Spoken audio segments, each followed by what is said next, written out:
Very good, very good. Steve, I'm going to shut this for feedback.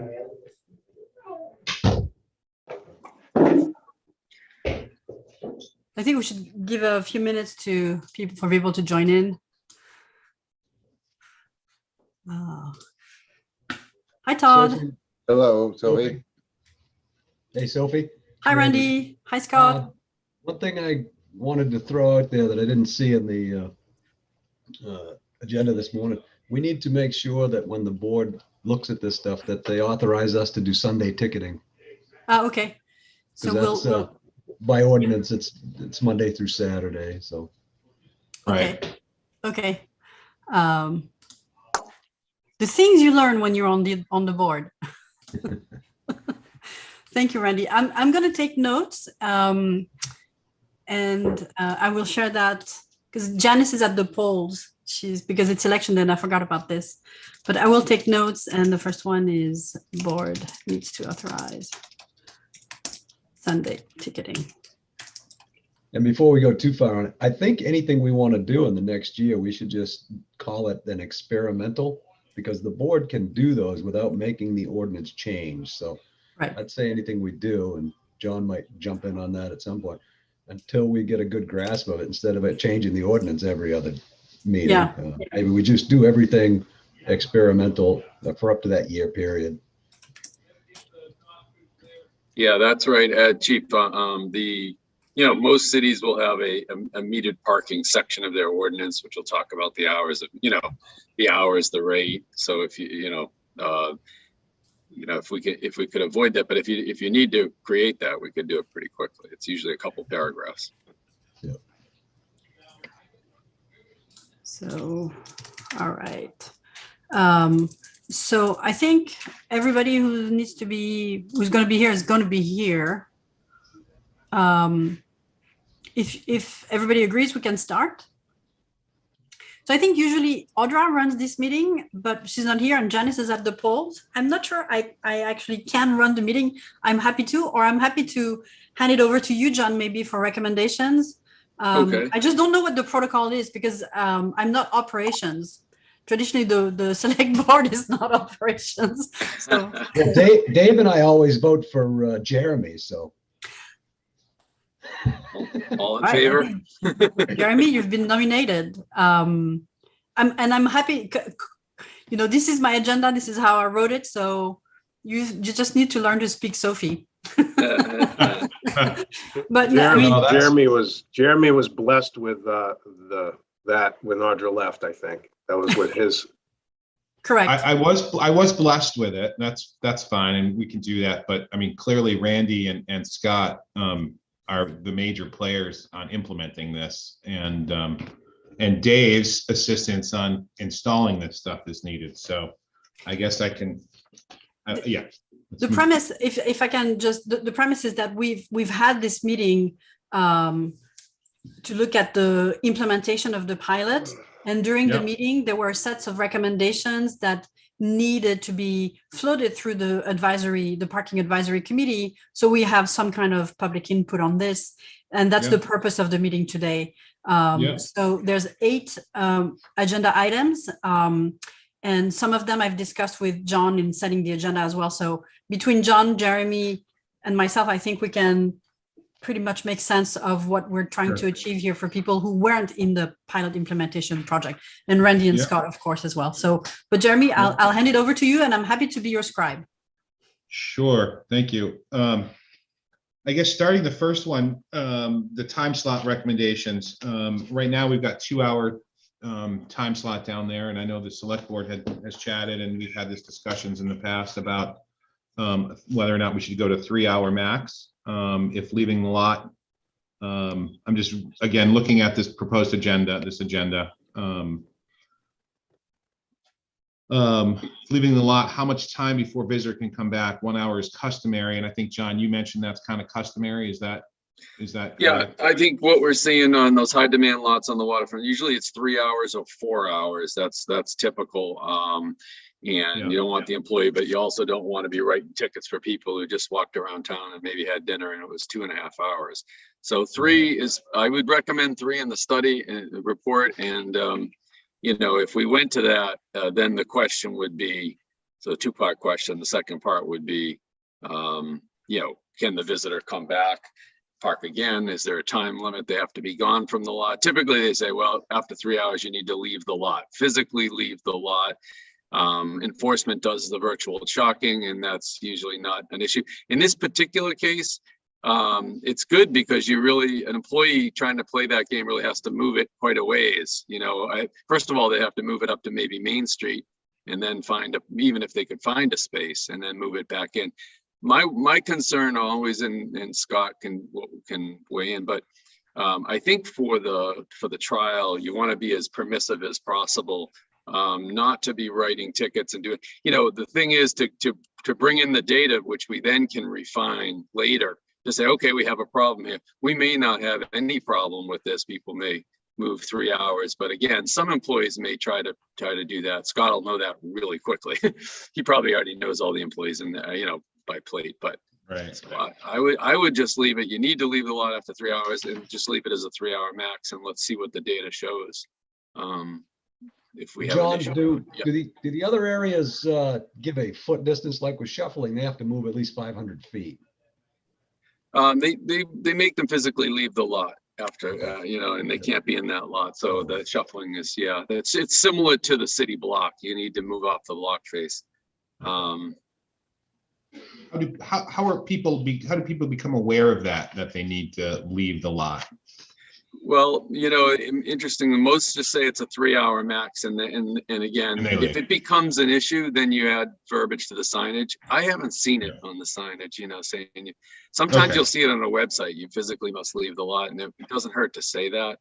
But again, let's show 3 hour max, and let's see what the data shows. I mean, if again, you can virtual chalk after 3 hours, Scott, and see if valve stems have changed, and so if anyone's playing those games, may not even be an issue. So this is one place. If we go to 3 hours, and I think Randy, I mean, we've got a 2 hour parking limit down there, so we'd need to do an experimental 3 hour. So that's what I was saying to Sophie. I think what we should do is write everything up in one document that says these are the experimental changes that we're looking to do for the next year. Yeah, because we have up to Sophie, a year, Joel now. Right. Yep. Sophie, Randy, what was the first one you said that we would need to tweak? Was that it? No, we're Sunday. not, by ordinance, Sundays. we're not allowed to ticket Sundays, so that has to be included. Sundays inclusive. Sundays included. and I just say on that, Jeremy, you just want to write up a paragraph that says, this will be a pilot for metered parking. It's going to be from 9 a.m. to 6 p.m. 7 days a week, including Sundays. I mean, if that's the change, Sundays included, and holidays. And holidays. Yeah. And the rate would be included in that couple of sentences, and a lot. Because Jeremy, your question is really important, and on item 7, I put an outreach item, because we really need to make sure that the information is available on the website, that we communicated with the press, social media, restaurants, galleries, everybody who's involved in the downtown, to make it as to make the information as widely available as possible. So Yep. All right. No, that sounds good. I think, is everyone in agreement on going to 3 hour? Yeah. Down there? The one question I have is what is the penalty if you end up being down there 3.5 hours because whatever you were doing, you just couldn't get back? Is it some real big penalty, or is it just more money for more time? It would be an overtime limit if you went over the 3 hours, just like it is today. If you went over the 2 hours, it would be an overtime penalty. Okay. And that was What's that penalty? $20. 20. We just updated so that people who didn't listen to the last select board, we updated the ordinance, the parking ordinance, with new rates to make it less, to make it a bit more interesting to pay your parking fee instead of using the parking ticket as a parking fee. So the first offense is $20, the second is 30, the third is 40, and the max at 5 offenses in a year is still 50. We didn't move that. Yeah. But I think that's a good. Randy, I don't have it in front of me. I'm speaking from memory, No, which maybe I shouldn't do. I think we went 20, 40, and 50. 20, 40, and 50. Okay. I think that's right. I think And it's, what- let me just say, I think it's a good question, and just one point on that issue of there's actually 2 violations. There's expired meter, and there's an overtime citation. So that's a good policy question, because there are communities that will write both of those, and then there's communities that will write one or the other. Usually they write the overtime because they consider that a more serious offense than not paying the meter. So that's something we should discuss. Is a good point. Can you clarify the difference between an expired meter and an overtime meter? So if I pull into a space, I pay, doesn't the meter get expired once I'm beyond my 3 hours? Or is that? Yeah, I overtime? mean, you could have an expired meter for never paying the meter. So in your first 10 minutes, you never paid, and so you get an expired meter. You don't get an overtime because you're still within the 3 hours. So, in this case, you stayed over that time limit. The issue is, though, that the pay station isn't going to allow you to pay for more than 3 hours at the front end. So, Okay. all right, so you paid for 3 hours, you stayed 3.5. I think most would give you just the overtime citation, Overtime. not both. But that's, again, Randy, that's- yeah, I would agree with that. I think an expired meter, if you never pay your fee, is fair. But if you go over in overtime and not 2 violations would be fair. But Randy, again, we didn't put in. If you pull in and you don't pull a ticket, it should be the $50 max, Mhm. in my opinion. Okay. I think that it's fair that if you are waylaid by 15 minutes or so, that you don't get both the violations, you just get the overtime. Mhm. But here's something I was thinking, if you go into the second hour, maybe you pay both of them, I guess. Yeah. There's the willful just leaving it there, and then there's the person. And we would leave that to Scott and parking force to make those determinations. I think Scott handle it pretty well now. I think you'd manage it similarly as you manage tickets now. Yep. Yeah, we It's should usually have that in. administrative. It's administrative. We should have that in writing, though, as to what we want for the procedure for that. I mean, the procedures like this, there's probably 50. We can, and so they're going to get worked out, and they don't go to ordinance. These are usually by the enforcement. Now if there's a question on them, maybe you do want to ratify. It's good to have that written down for sure, Chief.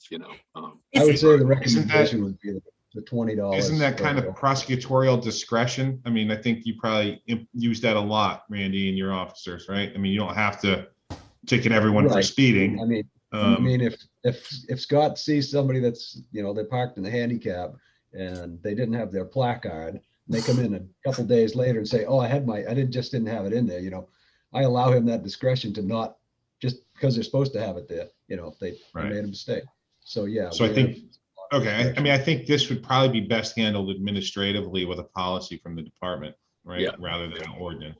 Yes. Right.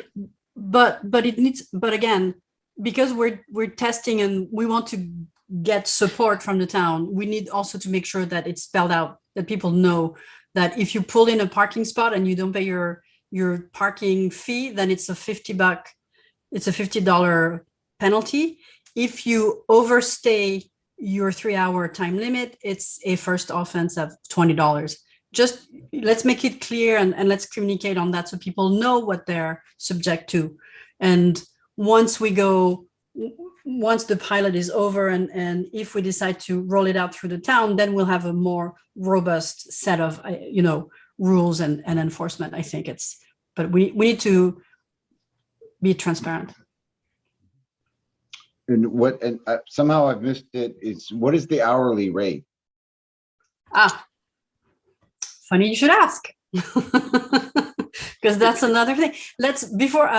So the hourly rate, Jeremy, that veers us into the second topic of what to do with the 15-minute free rule that we have. The first 15 minutes are free. So Yeah. John kindly highlighted three possible alternatives that we can discuss, and that has a bearing on how much we want to charge. So those two things are linked, Todd.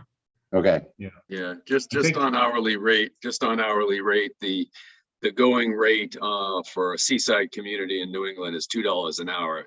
That's pretty much the same just about anywhere. And I in the study, I actually list some of the communities that have that, from Newport to Plymouth, all the way up the coast. Actually, Portsmouth, New Hampshire is now higher than that.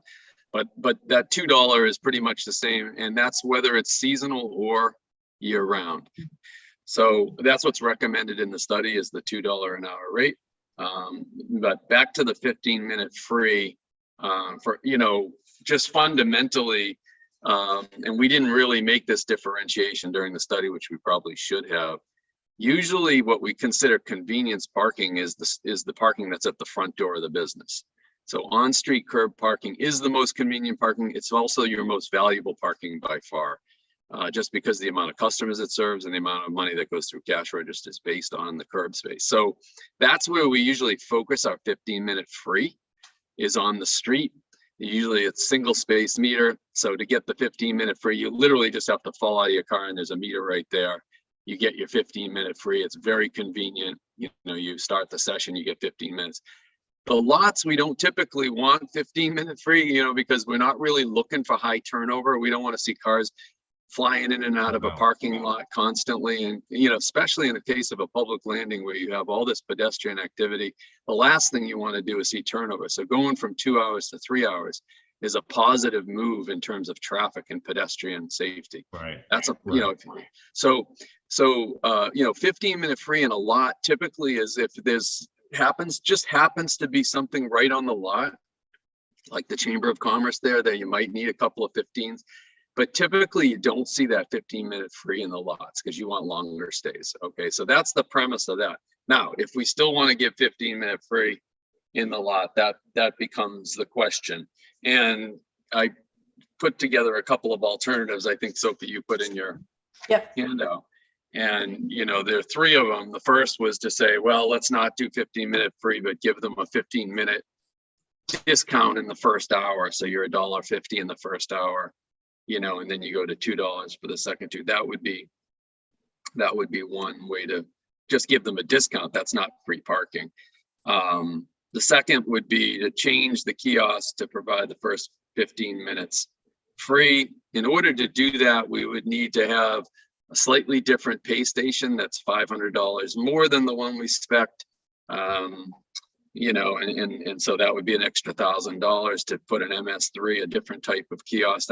Now, what that would do is, everyone would have to go to the meter, go to the kiosk to get their 15-minute free, right? Just like anybody, you go in, you put your license plate in, and it would give you the first 15 minutes free. But as I pointed out to Sophie, it kind of eliminates a little bit or reduces a little bit of the convenience of a free 15-minute space if you have to walk all the way across the lot to register for the 15 minutes, right? You've already lost 3 minutes just walking across and punching in so that has some positives and some negatives. And the third is just to maintain or expand the existing 2 15-minute free spaces in the lot.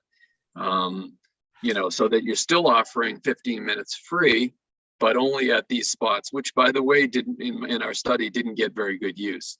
So it kind of shows there's not a huge amount of demand for 15-minute free, because if you look, I can give you the data, but those were some of the least used spaces in that lot. So that's kind of the long and short of it. And maybe alternately, you guys can discuss or ask questions. Randy?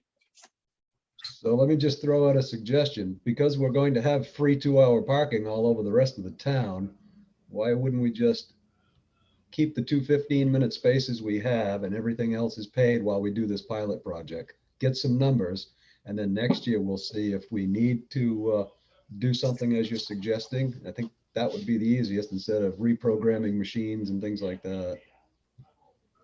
I would tend to agree with that, just based on what John found in his study. And I think Scott was nodding to it, that those 15-minute spaces are the ones that are vacant the most. I mean, And imagine if every space was being used for the first 15 minutes, right? I mean, that's what I think the traffic that John's talking about, especially in that area of the landing, having so many cars moving in and out of there and encouraging you get your first 15 minutes free. You know, you've got to get up to, you know, Bayview or go up Commercial Street. I mean, those are challenging intersections, and I don't think we want to encourage that continual movement of people in there. So from my perspective, I think we go with alternative 3 is either maintain those 2 existing spaces or maybe add a third. You could add a third next to one of those. That's my thought. Being a devil's advocate to that, I mean, it's not really fair for everybody who has a business. So, I mean, if you're going to do the 15-minute parking, I mean, wouldn't you have it everywhere so that it's only at the designated 15-minute spaces? I mean, I think that as far as not being fair to businesses, I mean, Not, right not now, being, it's not that it's not being fair, but I mean, you know, it'd be more equal, I guess, if you could, you know, the 15-minute is a convenience so someone can park, run in real quick and then leave. Are we just talking about the public landing now? Yeah, Yeah. just the public Okay, landing. I'm sorry, my mistake. Yeah, And the we've got businesses are all two- getting so- 2 no, hours. but it's a good- now. It's a we've good got 2 point. spaces. The 2 Yeah. spaces are right in front of the chamber, which is kind of, I mean, I Yeah. think appropriate locations. I mean, if, you know, the chamber is to provide information to people. So if people come into the landing, they're looking to get info from the chamber, they can run in and grab it and they can leave. I think that's the service that 15-minute provides. Meanwhile, everywhere else is free parking in town, Well, except on the land. The issue is The that other- 15 minutes on the landing doesn't buy you 15 minutes, right? Because if you have to go to the kiosk, pay for your thing, put your ticket in your car, you've already eaten maybe 2 minutes. Then you run up the street to go to French and Brown, do whatever, come back. You really don't benefit from those 15 minutes because we want you to stay like medium long termish, right? It's not like when you're on the street on Elm Street or Main Street where 15 minutes free. I use that spot at French and Brown 7 times a week almost, right? I go in, do my shopping, go out, 15 minutes, done. So there are different types of usage according to the location. And for the public landing, I think alternative 3, for me, it makes the most sense. But I know Dave and Todd and Randy want to speak. Sorry. You have a bathroom there. I mean, you really need 15 minutes in front of the bathroom more than you need it in front of any place else, I think. You know what I mean? Because people, when you have to go to the bathroom, you know, 15 minutes is all you need, but I mean, you need that space quick and easy to be in front of the bathroom. I think that'd be a better spot for it. We could Well, add we've 2 already spots got in them. front.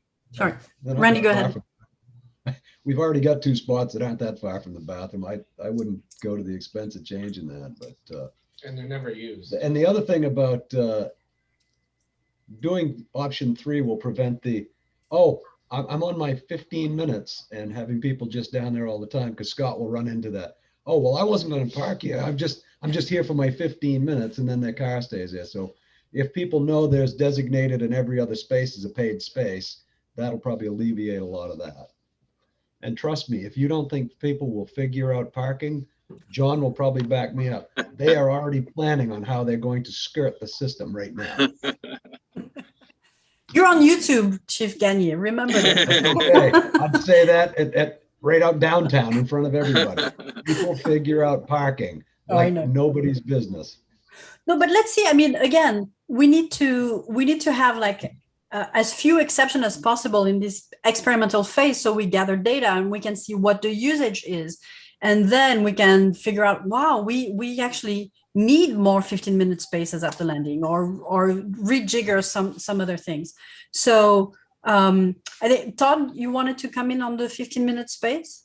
Well, the one question I had was if say I'm coming down to Harbor Dogs, and just an example, and because I'm buying lunch for 30 people, and so I just want to pull in there and pick up my order for 30 people, do I pay an hour?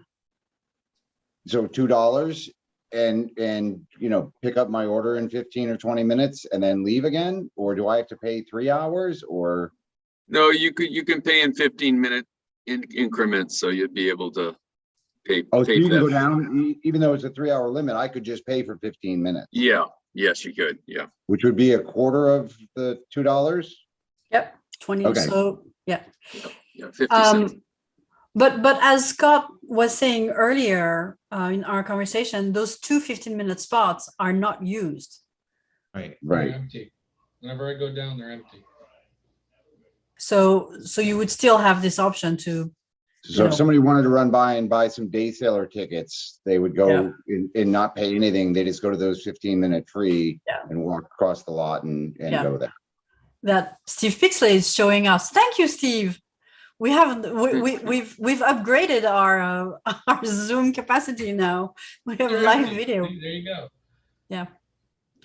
I think he's showing us the spaces. Yep, Nice.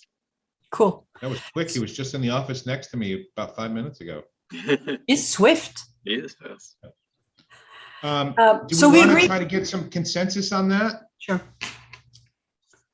I mean, I'm- the select board talked about the 15-minute free, but I think based on John's study and this conversation and the current use of the 15-minute space, it seems reasonable to me just to kind of maintain what we have down there and not change anything else. I think that's alternate 3 of maintaining. Does that seem reasonable to everybody? Yeah. Cool. Great. So we'll maintain that. Yep. And that way we don't need to do anything as far as the experimental ordinance section, or we can just maintain existing. Okay, perfect. All right, next one, we can go on to the next item, which would be handicap parking. With the handicap license plate, I think we're just bringing this up, I think, because there was some Right. question whether or not in Maine you could charge handicap spaces for handicap spaces, and John did some research and you can't. We also need there's to, cons- that's listed as plated, but we also have to accept the hanging placard. placards. So that needs to be listed in that as well. Plates and or placard. Placards. Okay. And John, did I state that correctly? That you can stay up to 6 hours at no charge with a handicap plate or placard? Yes, yes, twice whatever the time limit ends up being. If it's 3 hours, yeah, they would get 6 hours. For free. Yeah. No charge. Okay, perfect. Thank you. So that's just a piece of information because a question was asked. So there's no need for No agreement. need to do anything else with that, right? No. Okay. Number 4, day sailors and other long-term parking visitors. Right. So And- these are, it's a Right. question that arises regularly that we have people who go on day sailors trip. Those trips are usually over 4 hours, so they could not use the 3-hour slot. And Steve is shaking his head no. No, Two there are no day sailor trips that are over 4 hours in Camden. They're all 2-hour trips or 1-hour trips. So a 3-hour parking would be perfect. Let the Really? folks- yeah, the folks who Yeah. get here, they could go even get some drinks and still make it, because then they'll go for the trip. A 3-hour slot would be perfect, because there's no one that does anything over a 2-hour day sailor here in Camden. Okay. Very good. Okay. One thing that came up at the last select board meeting is a gentleman came up and was talking about buying lobster. I just want to throw that out there. I don't know if you remember that, Sophie. Yep. I mean, I don't want to belabor every little situation, but that's another situation that probably could come up, and maybe how do you accommodate that? I guess. Well, the Kind of fif- those movement spots. Go ahead, Sophie. I was going to say the 15-minute spots are there. I mean, really, frankly, the buying your lobster is going to take 2 minutes. He does it from like 2 to 3, so there's only 1 hour he's doing it. I just And figured you we'd know his talk phone about. number, and you know his phone number, and I've bought lobster from him. You know, you reach out to him when he's coming into the harbor. You know when he's coming into the harbor. You don't end up waiting all day for him to bring lobster in, or hours at a time Right. to come in. He's coming in, and you know when that time comes. Oh, So there he is. I think it's probably sufficient the way we have it currently. Would be interesting, at the Yeah. end of the pilot to ask him how it went. What, Right. that would be interesting. I don't want to make a special rule for him because then once you start making a special rule for someone, it's like everybody's going to come and say, I need a special rule for this. Right. So, And I don't think that it was defeats for the purpose. him, right? It wasn't for him either. It was Right, for no, one it's of for the the people that customers. come to buy lobster. It was a from him. customer that had mentioned it. I just thought we should talk Right. about it because it came up. Yeah. Good But again, point. the 15-minute spots, you know, the time, I think you're right, Dave. It's worth mentioning, but I don't see the need right now to do anything in particular for that situation. Randy? A lot of that can fall under Scott's discretion too. If somebody's picking up Right. lobsters, nobody's stopping for a minute or two. Sophie, Some fall into the loading Sophie, zone. I make a recommendation to the committee right now that is somewhat tangential to what you're talking about right now. And it might dovetail to the next one, but right now we have 8 fisherman spots, and then we have a loading zone right here. I've never seen all the 8 fishermen ever because only 4 of them are active. The other people that get the permit, I never see them the entire season. Well, you know, they work island chains out, and for years they've always got this. My recommendation is to take this parking spot, which is right now there's 8 commercial fisherman spots. I said we bring that down to 6. So we take this spot and put that in with a loading zone. So if someone wanted to buy lobsters, they could go into right here, and that's the loading zone if they had to, or keep it at 15 minutes. And then over here, where now that we've got the hoist, no one's their gear up and down anymore. Commercial fishing, just get rid of it, get a real spot. That's my only suggestion. Did everybody get, So Steve, you were breaking up, yeah. A windjammer needs to get their sails. Right. Yeah.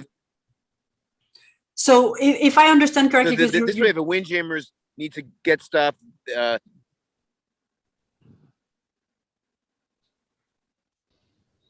Steve, we can't hear you. You've got too much I'll move bandwidth closer to my going. office. I think you need to maybe shut your video down and tell us what you're trying to say.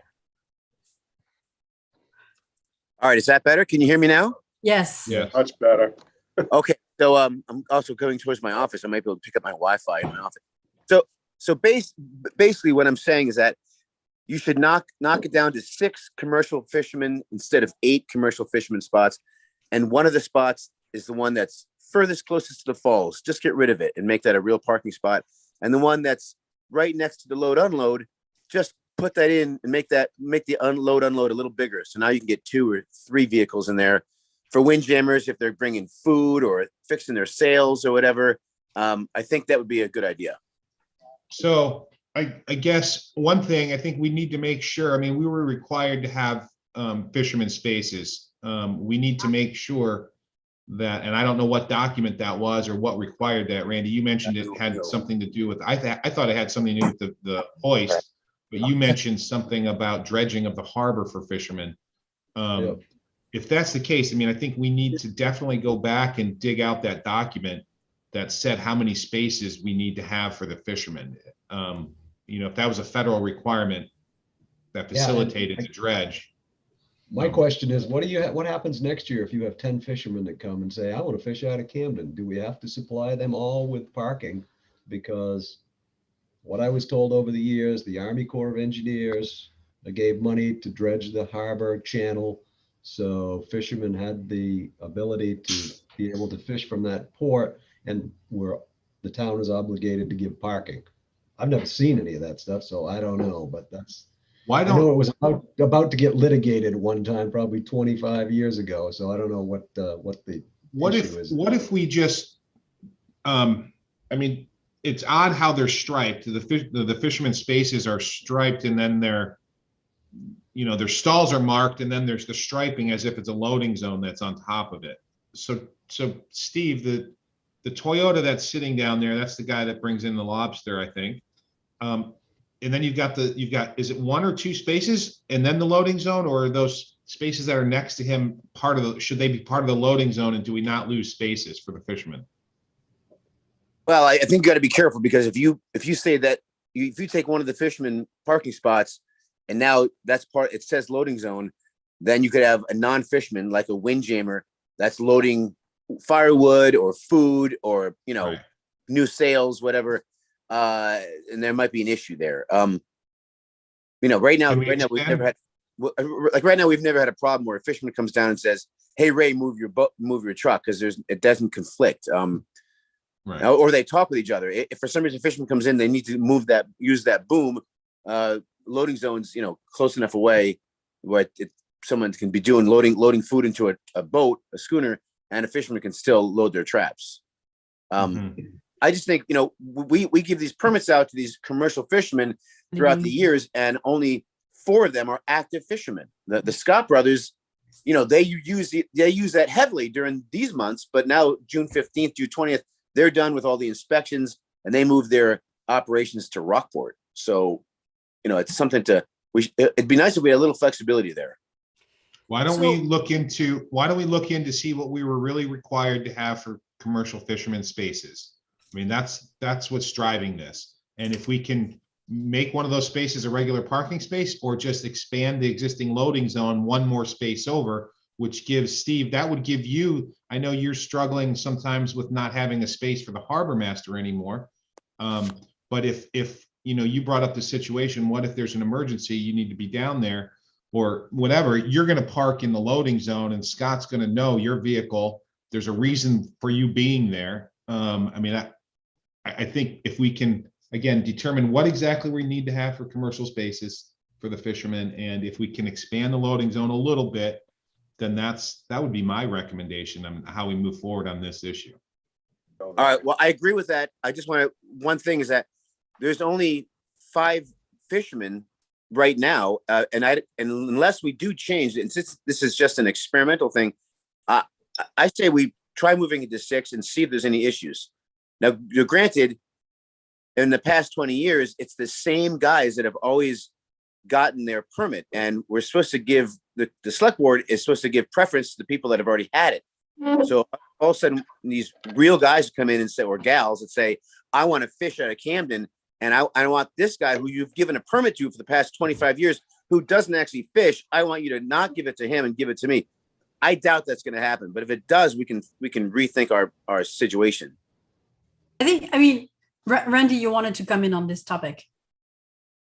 I would try to go ahead status quo and research this over the next year. I wouldn't be making any changes to anything until Great. we've done our research on it. I mean, if we change it now, that can all be part of recommendations, and Scott, you can pipe in if you want. But if somebody wants to go down and pick up lobsters and they park in the loading zone, there's nothing that says, because they are loading. They're loading their lobsters from the salesman into their vehicle. We're not going to ticket them for that.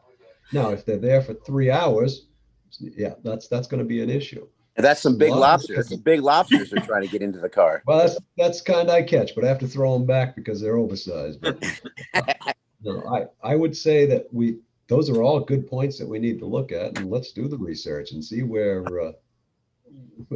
if we're obligated, and I'm sure we are, because it's a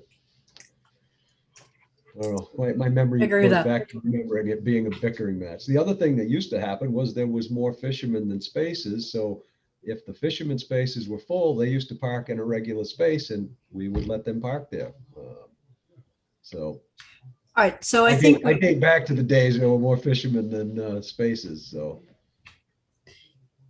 I think there's an agreement here that we're going to leave it as is and study it. And Scott, you're going to be our ears and eyes. And see what, number one, what the federal statute is and what is our requirement. And if there needs to be changed, just do it next year. Is that what I'm hearing from everyone? Yes. I would say make all of our recommendations as we go to implement this on a full-time basis would be the best thing. Yeah. Cool. Sounds good. The next one, Jeremy, is motorcycle. And again, that is, so motorcycles, they would pay the same rate as a car. And what John was telling me yesterday is that in some cities allow motorcycles to park 2 or 3 to a car space, pay only 1 parking fee. But if they get into overtime, all 3 bikes get a parking ticket. And that's really just a function of a 20, a regular 20-foot stall. And nothing infuriates one of these tourist communities more than seeing a 7 or 8 foot long motorcycle and a 20 foot by 10 foot stall or 20 by 9. So that is the reason many of the communities will allow multiple bikes in a regular parking stall. Now you guys have smaller motorcycle stalls in that lot. So the question started with, do they pay? And they pretty much pay in all communities, for parking the same rate. So that was the feedback I gave Sophie. Mhm. Randy, Right. Scott, I don't know what the ordinance says. I'm sorry. I don't know. I don't think we address how many in a space, but I would rather see 3 motorcycles in one space than 3 spaces taken up. I think that's something, we'd have to, I think it would, to encourage it, put that on a sign. 3 to a space for one price, overtime rate is for each bike or something like that. Or get Right. that out, get the message out. Okay. Because many times that's what they'll do. We'll find them on Main Street. There'll be 3 in a space. So they'd rather park together. So I think that's a good idea. Yeah, I think it's a good usage of space. So up to 3 per space, 1 parking fee, but 3 parking tickets in case of overtime. In case of overtime, it'd be 3 parking tickets. Yeah. So, John, practically, how does that work? Because you have to enter a license plate, right?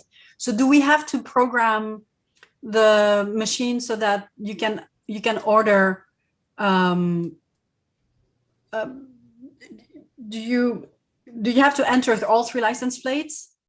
Yeah, you would just enter one of the 3. One of the 3 would have to be entered. Yeah. One of the 3. Okay. Yeah, and I think the other quick point on that is that usually there's an ordinance, and I can't remember looking at Camden so long ago whether there's usually an ordinance that says you must park within a lined space. Right. And so that's what happens sometimes.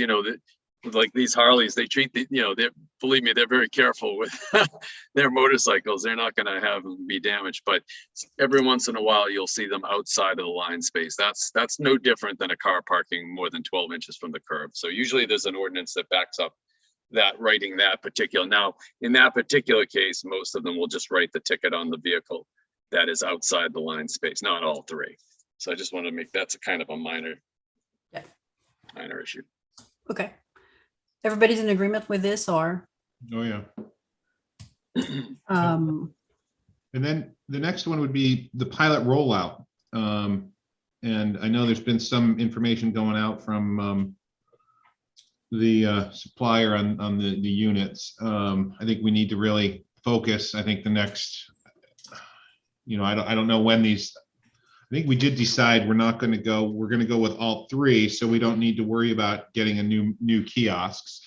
So I think figuring out when the date of install is going to happen and come back from that date to figure out when our training should start and how we're going to roll this out.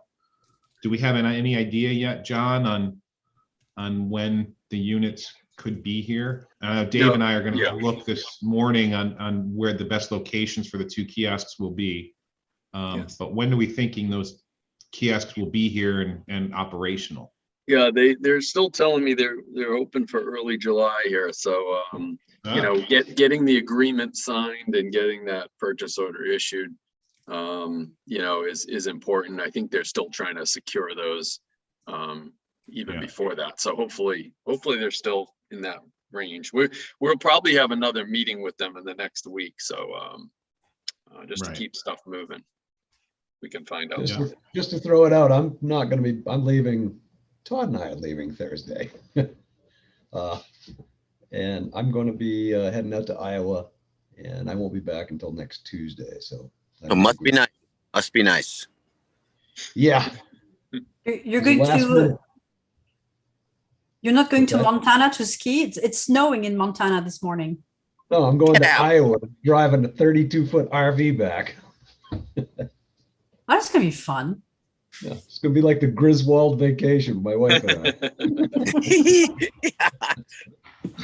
It's currently 90 degrees in Iowa right now, too. So you have to test out the AC. Yeah, I was looking at that this morning. It's sweltering out there. So. Yes. But So if- while I'm gone, Scott can answer any questions if anybody's got any, Cool. anything. Cool. So if we're, go ahead. I'm just thinking, if we're thinking early July, when these will get here, I mean, that gives us, a couple, 3 weeks to get some educational information out there. And I did see in here that on the agenda, it talks about training visitors for the next 2 weeks and then no tickets for the first 2 weeks and then one-time forgiveness for the following 2 weeks. Is that, John, normally how this rolls and how people implement how communities implement these? Yes, I think usually the first 2 weeks you're out there with the customers and trying to help and see how that works. Now people are becoming more and more familiar with these pay stations, so it's becoming less of an issue, but it's Right. still a good thing to do. And then, no tickets that, for that period of time. The one-time forgiveness, that's just something some communities do over time. They'll do one-time forgiveness, for a quarter or a year. You can now track them very easily because you're going to be tracking plates, but that's a completely different policy issue. I don't know that has anything to do with the rollout itself. Okay. But Right. It's not necessarily the rollout itself, but it's just thinking about how, again, we're going to communicate about the rollout, how we're going to, do a first 2 weeks, no parking tickets are issued. And then after the first 2 weeks, maybe we'll give a one-time forgiveness. This is a proposal. It's not it's up for discussion, of course. Yeah. I mean, I do think that, I understand the no tickets the first 2 weeks, but if we, advocate and throw it out there that we're not doing tickets for the first 2 weeks, how does this really function then? If you go down and you pay for your 3 hours and I stay all day because I know the town's not going to ticket us, are we really getting any, are we really doing what we want to do? So I was thinking about that this morning, and here's my proposal, and I hope it's feasible. So we're not doing tickets for 2 weeks. You get there, you pay your 3 hours, you overstay for 20 minutes. Scott comes around and gives you a ticket and says, you normally you would be charged $20 for this offense. So we have a record of how many people do this. Right now, you won't have to pay, but in 10 days, you will. Because I think that's part of the education. We still need to acknowledge that they stayed over time. Mm-hmm. How's Randy, easy is that to implement? Yeah, we should be able to give a warning ticket, correct, John? Yes, you can give a warning ticket, sure. And then we can track the plates that got the warning. Now, I would say that if you receive a warning once in that 2 week period, Right. you're free to get tickets after that Right. point. Yeah. Because you The first, right. So if I get a warning on Monday and I do it again on Tuesday, I get a ticket on Tuesday. Yeah, completely. Yeah. Good idea. Great. And this is really, again, an operational thing that I think the police department Scott would just manage. And I'm just thinking, Scott and Randy, you've got, Scott, how many hours are you working? And how many days? 5 days? Yeah. He works 5. I don't Right. have a budget or approval to hire anybody else. So Saturdays Right. and Sundays are going to be up in the air unless we want to pay overtime Right. to staff to Right. or Scott. So it's really, potentially, right, 4 days, if we're talking 2 weeks, 4 days, and they happen to be the busiest days, Saturday and Sunday probably, but it's 4 days that we would miss the potential for Scott to give them a warning in essence, right? Yeah. So I say roll it out and we'll Roll fix it out. what mistakes we make and we'll learn on the way. So, Right. so agreed on first 2 weeks, education, no ticket, but warnings. And if a repeat offense, then you get a ticket. And then following 2 weeks, one-time forgiveness or no one-time forgiveness? No one-time forgiveness. Ooh, that's tough. Okay. I'll tell you, I think the 2 weeks of educational should run simultaneously with the warnings. Because we're already into July. We're not going to really see what this is going to do. Right. Until August. Keep it off. Right. Okay. Fair enough. Should the amount of revenue generated just on Saturday and Sunday pay for the employee checking everything? Have you run those numbers, John? Oh yeah, no, many times over. So that's not even an issue then, really. No. Right. No. The issue is finding the person and getting them trained if they work weekends. Yes. I actually have somebody in mind that's willing to do it. And, now Scott works 8 hours a day. So doing 9 to 6, we're going to end up paying him an hour a day of overtime. And that's probably going to be the easiest thing to do for this season. And then I have somebody that's interested in getting into police work that I had mentioned. We may have some time available Saturdays and Sundays. Perfect. Monitoring parking. So he wants to jump on board. I've got an open patrol position. This might get his foot in the door. So we could do something like that. Okay. Then the outreach again. So that's something more that we have to work on. And I don't think it's a decision here, but it's really making sure that we communicate appropriately. We give people all kinds of information, communicate with the press, social media, people with stores, retail, hotels, restaurants, so that we get the word out. The question I have is I don't really know who does that in the town. Right. Yeah, I don't know either. I mean, I think if you look at what IPS is the firm, right? I mean, they provided us some information, and I mean, I think if we can, as part of their standard service or whatever, not the add-ons, but I think using their standard service that comes with this, I think we can get some good handouts and at least some information onto our website, as I recall. Yes. And I know not everyone goes to the website, but if I'm from away and I'm looking for parking, I mean, I would tend to go to the municipal government's website to see where the parking is and what the parking situation is. I mean, that's, I think, normally how people handle it. Right. Right. And then maybe the chamber and then chamber and cabbage too. You know what I mean? Because a lot of it's going to be employees that need to know. And right. Yeah. The canned stuff they have is very, very good. The IPS, the videos, and in terms of using the pay station and the mobile app, very, very good. And those can go up. And then they've got a lot of good printed and media that you can use, canned stuff that goes right in that can be, shared with the chamber and other organizations and put on their website and that kind of thing. So I think they've got a pretty decent rollout marketing package that you guys can, there will need to be a point person on your side just to coordinate with these other entities, but I think it's I guess that would be me probably. I'll take that on. So I guess I'll dig through the stuff IPS has provided to us and take it from there and see if we need to refine it and make it Camden specific and how we can get that stuff onto our website and get some printed materials to the chamber and businesses, and cabbage is a good idea, and hotels and bed and breakfast and the like. We can start working on that. And in the town office as well. Banks are a good place because everybody goes to the ATM machines to banks. We can have leaflets, flyers. I'm happy to help with that part, Jeremy. You know, we can work on this together. I can devote a little bit of time to this. Yeah, and I'd suggest too on that, you've got Bar Harbor right up the street. They did a very successful rollout, and their system was much more complicated. So I think you can glean a lot just talking with Scott up there, or the lieutenant or the chief up there on that. All right. That sounds good. Sophie, I'll start with that, but you and I can meet up and kind of get some stuff rolling. So would love that. That sounds good. Right. And the last piece was hold on 1 second. There was one other item there. Weekly meeting to monitor progress and glitches.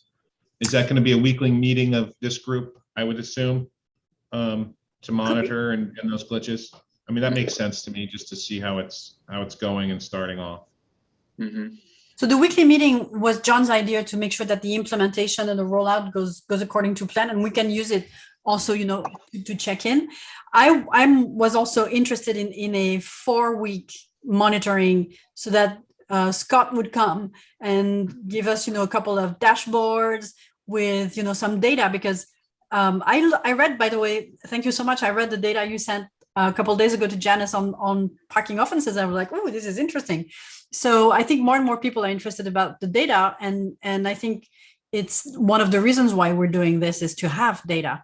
So if we could have like and I said 4 weeks because it should be a monthly meeting, but since we don't know when we're starting, I think a 4-week period is good enough to get data. But Scott, you'll tell us also if it needs to be every 2 weeks or whatever. But I really want the select board to and the town to know, how the pilot is going. John, we should be able to run hourly, daily, monthly, weekly Yes. reports off of this system. Yeah, there So- can reports, and literally it's at your fingertips in seconds. And they're very nice looking, it comes out very nice in the bar charts or whatever you want. Yeah. By hour. So we're in agreement with the operational weekly meeting to I monitor think so and I thought the same thing, Sophie, about like 4 weeks, Yeah. do this for the 4 weeks after, once we roll it out, do it for 4 weeks, every week. And then we'll get a good picture, and then a good summary on the 4th week from Scott. Yeah, I may try to finagle my way into having access to the dashboard, but I'll bake cookies for Scott.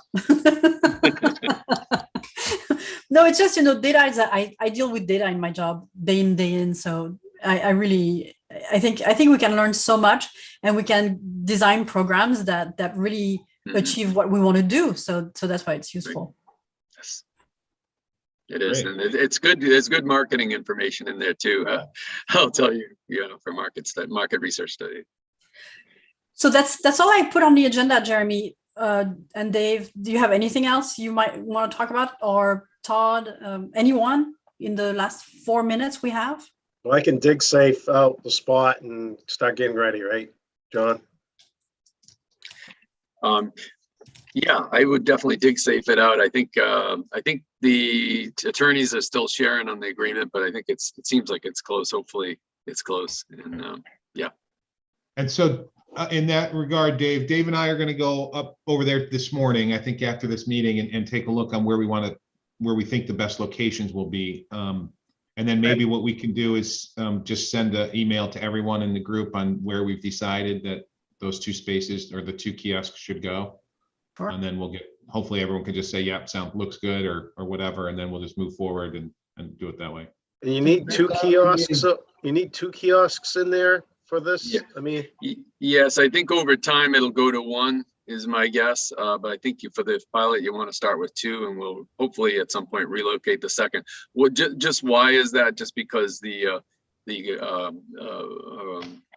mobile payment apps are going to increase exponentially over time. And eventually you'll move one of those kiosks out. But the point is, again, if a kiosk goes down, when the whole system's going, you want that second kiosk to be maybe right up on the corner of Main Street so they can go up and pay there rather than, so. Yeah. Jeremy, what time are you and Dave going to meet down there? I'll send Scott down. I think we're going to try to do this right after this, right, Dave? Yeah. Okay. I'll have Scott get out. I've got to go get to Rockport, but all right. Yeah. Sounds good. And you guys are John, considering sun and exposure as well as flat. And everything else should be fine. I mean, these are solar powered, so we need the sun. Yep. Don't look like that. Yeah. Okay. Awesome. Yep. So I've got something to say. Can you guys hear me? I'm at a new Wi-Fi spot. Yeah. So I'm glad to hear that we're kind of using common sense with this new pilot. And on that note, there's a spot behind my office between the back door and where the garbage cans are. The past 7 years, I been using that for my motorcycle. Even though I had a spot for a car, I know how precious spots are, and I would start parking my bike there. And I went to, it fits perfect there, and I would go to the PD and to the ticket officer and say, hey, this is back 5 years, 6 years ago. I parked there. Like, makes perfect sense. It's a perfect spot for you. Is there a way I could meet with Dave St. Laurent, and you could look at it and say, okay, maybe we could just put a small yellow thing there, just that says either hard master loading or something, so I don't lose that, because that's common sense that I keep that. But I just wanted to see what you guys thought about that. So we had this discussion with John last night, and apparently in all coastal towns, harbor masters have lost their parking spots. And they're like every other town employee, they're encouraged to park on long-term parking lots outside of the main, of those spots that are for visitors. So that's, the only thing is this a safety issue? And if all the coastal towns that are similar to us have done away with the harbor master's spot, that doesn't seem to me that there's a safety issue. So, I'm fine with that ideology, Sophie, except for that this is a spot that works perfect right now, and it's a good use of space. And by saying, because I get that I'm going to lose my permit for a real vehicle, but this spot, which works great for this municipality, for my department, to say now that we're going to start this pilot, no, you can't park there, doesn't make sense to me. It's not common sense. Because you can only fit a motorcycle there, right? That's it. You can put a park. My motorcycle fits perfect, and for me during the summer, I try to use that as much as I can to save gas, and also to make it so in the past that we wouldn't use a real space. So it's up to you guys. I think it makes sense. Steve, like currently or last year, you probably parked your motorcycle in that area, right? Yes. And there was no issue. No issue. And the year before, and So I'm not sure there's a need to create a new space. I mean, I would just continue as you've been doing this. And I think Scott is, certainly understanding of, the needs you have down there from time to time. But go ahead, Randy. We have been told by the manager and acting manager that is not going to happen. So I would take this up with the manager. Okay, there you go. Yeah, I think exactly. Well, we need to take that with the manager, and I think either he continues using it as it is, but designing a harbor master spot, then we're going to have everybody else say, well, I'm a so-and-so and I need a spot too. That's what we're trying to avoid. So I agree with Randy. I think this is a manager, assistant manager decision, and recommendations to the select board. I don't know. I don't think we can decide that here, but we'll put it in the minutes, and I'll follow up I'll make sure that it's addressed. Steve, good. How's that? Sounds good. Okay. Randy, are you in agreement with my proposal? I know what I was told by the manager and the acting manager, so I'm going by what I was told. Look, I'll just. We all have bosses. Exactly. My boss is the people of Camden, so it's a big boss. John, I've just got a hardware question I can call you. I've got to order is it either Android or iPhone that will work on this system? I know. Yeah, either one is fine. Okay. Yeah. Most of us have iPhones, so that's probably what we will go with, and I'll get one of those ordered for that. Okay. Do you know which version of the iPhone it is? I think we're at 12s right now. Okay. Yeah, that'll be fine. 12 plus is what my latest one was. Yeah. So I'll get something ordered and have that on hand. Yes, makes sense. It's all going to go through. So, all right, thank you. I had one suggestion for Scott. Because we want to gather as much feedback and information on how the pilot is going, if you allow me to suggest that when you see things that you think we should be aware, if you can record a voice memo. I found them super useful because I don't have to write down anything. I pick up my iPhone, I just talk in the phone, voice memo, and then you can, it's like a super quick way of noting, making a mental note, if you will. So as you monitor those things, it would be super cool if you could tell us, I saw this, I saw that, I corrected this. We should change that in the future. That because you're going to be, our ears and eyes again, as I said. So that would be great. And any other way you want to do it, but that would be.